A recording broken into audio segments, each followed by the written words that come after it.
Hey, what's up, guys? Escaping Paradise. Got the shirt, you know. We're gonna talk about Pokimane. Now, before we even get to the why people hate Pokemon Brigade, we have to talk a little bit of something about called gatekeeping, right? What gatekeeping essentially is, it's like, for example, let's say you watch anime. Let's say you like reading your favorite manga, One Punch Man, right? And then people start noticing the manga itself, and as it grows prominently, more people who aren't in depth with the manga will begin to normalize it, and once that happens, you won't have the same feeling you had towards it. It's like a pseudo parasocial relationship in regards to a form of media in itself, but because other people are invading your game or manga space, you feel like you need to keep them out of it, to put a barrier between you and them to make sure that you're still on top and the superior One Punch Man reader. This is essentially the whole gamer scenario, right? This is how gamers view when anyone tries to get into their space, like any minorities pretty much, and women. You just can't get the fuck in there, pretty much. And the reason I say that is because whenever there's like, how do I explain it? Like there's like a girl gamer is a perfect example. So you go on Twitch, which I'm live on every day, 11 p.m. at least an hour. Go follow there. And there's girl streamers. There's a thing called titty streamers. Now, again, I'm not bashing anything like that, but for the sake of the brevity, I'm about to just label it as that. And for other gamers, they're called girl gamers. They're just a game like everyone else on platform.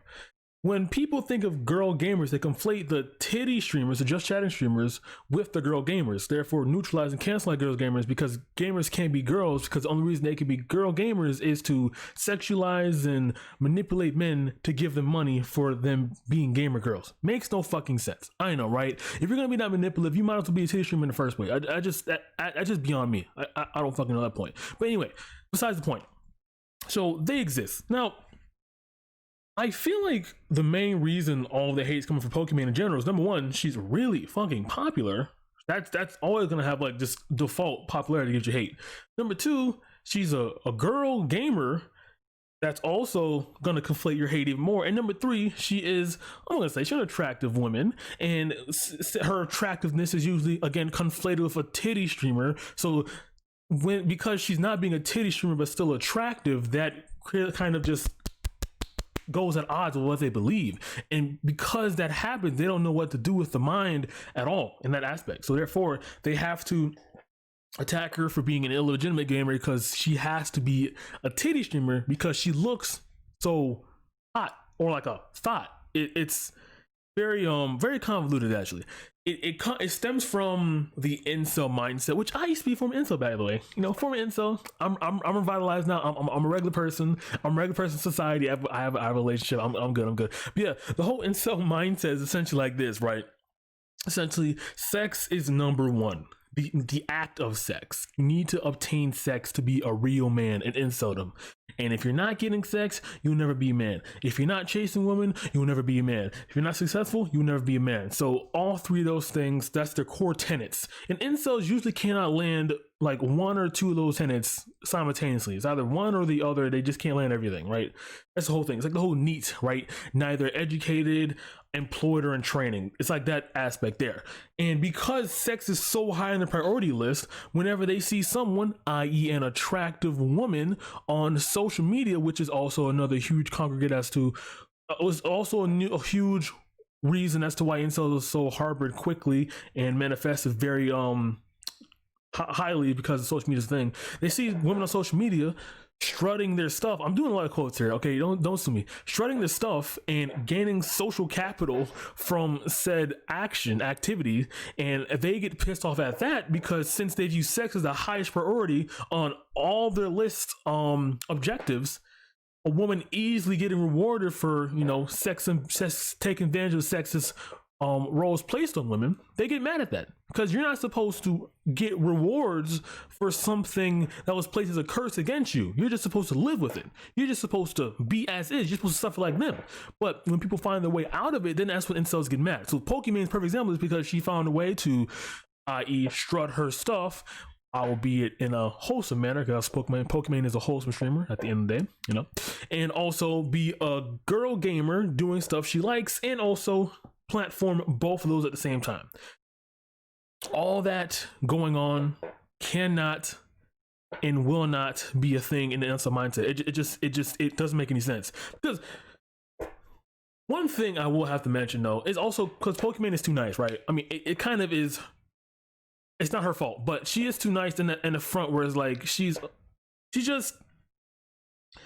so. How do I explain this, right? So okay, so Keemstar attacked her, Leafy attacked her, and then she came out and apologized to stuff she did back in 2018. You know, the copyright strikes and the, you know, being too abrasive at times with men, and that this and the third stuff like that.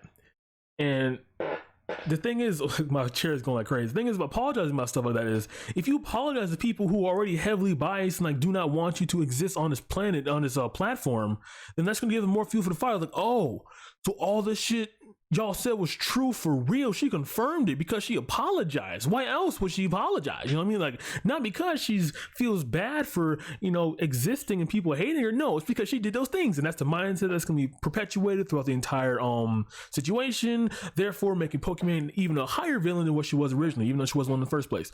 It's quite insane. It's one of those scenarios like she fed the troll, even though the troll was bent on destroying her in the first place. It's kind of crazy. I will say this though, right? Because Pokimane, again, because she's so wholesome, doesn't have that bite that is not necessary, but that is like required to handle such toxic people. Because at the end of the day, all she wants to do is just stream and just talk shit with her chatter. That's it. Like every other person does, right? She just want to be left alone and shit. You know what I mean? If she thinks this is a good way to do that, then she'll do that. Optically, she thinks it's a good way, and she's not trying to get caught up in any drama or nothing. She just wants to leave. I mean, incels and the like are the ones breeding most of the hate towards Pokimane. While there were valid criticisms, I would say back in 2018, probably early 2019, the copyright strike and shit, that hasn't happened as much as it was happening back then as it is now. So therefore, they're bringing up old shit and her being a attractive girl to attack her in general. So yeah, long story short, people hate Pokimane because she's a girl gamer and she streams. Basically it. That's basically it. Like she hasn't done anything like recently this year or even last year. The worst thing she did was come out against Fedmeister. Like, are we gonna criticize that? Like, what is that? What we're doing? We're gonna go that low? She shouldn't have criticized fucking fellow streamer buddy for sexually harassing people. I don't think we're gonna go down that route. But yeah, pretty much. That's it. All right, see you guys later.